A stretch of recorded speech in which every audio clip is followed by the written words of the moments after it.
জামায়াতে ইসলামী বাংলাদেশ ও ইসলামী ছাত্র শিবিরকে নিষিদ্ধ করে প্রজ্ঞাপন জারি করেছে সরকার। আজ বৃহস্পতিবার স্বরাষ্ট্র মন্ত্রণালয়ের জননিরাপত্তা বিভাগ জারি করা প্রজ্ঞাপনে এই তথ্য জানানো হয়েছে।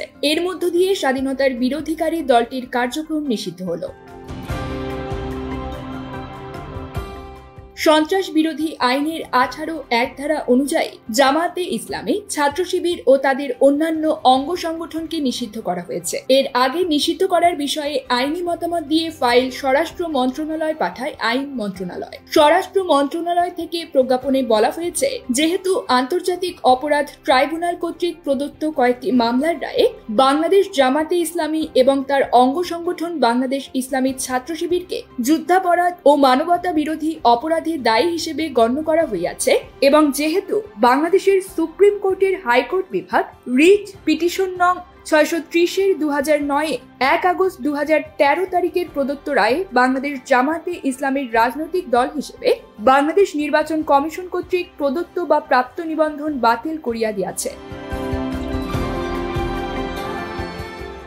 বাংলাদেশ সুপ্রিম কোর্টের আপিল বিভাগ হাইকোর্ট বিভাগের ওই রায়কে বহাল রাখিয়াছেন এবং যেহেতু সরকারের নিকট যথেষ্ট তথ্য প্রমাণ রহিয়াছে যে বাংলাদেশ জামায়াতে ইসলামী এবং তার অঙ্গ সংগঠন বাংলাদেশ ইসলামী ছাত্র শিবির সাম্প্রতিককালে সংগঠিত হত্যাযোগ্য, ধ্বংসাত্মক কার্যকলাপ ও সন্ত্রাসী কর্মকাণ্ডে সরাসরি এবং উস্কানির মাধ্যমে জড়িত ছিল। এতে আরো বলা হয়েছে, যেহেতু সরকার বিশ্বাস করে যে বাংলাদেশ জামায়াতে ইসলামী এবং বাংলাদেশ ইসলামী ছাত্র শিবির সহ উহার সব অঙ্গ সংগঠন সন্ত্রাসী কার্যকলাপের সহিত জড়িত রহিয়াছে, সেহেতু সরকার সন্ত্রাস বিরোধী আইন 2009 ধারা 18(1) প্রদত্ত ক্ষমতা বলে বাংলাদেশ জামায়াতে ইসলামী এবং বাংলাদেশ ইসলামী ছাত্র শিবির সহ তার সব অঙ্গ সংগঠনকে রাজনৈতিক দল ও সংগঠন হিসাবে নিষিদ্ধ ঘোষণা করিল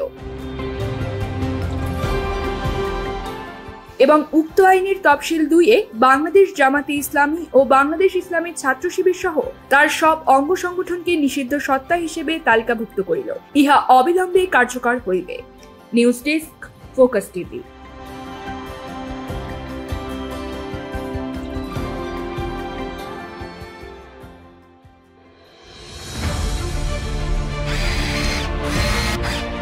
আলোতে থাকুন, ফোকাসে থাকুন, হাত রাখুন প্রজন্মের হাতে।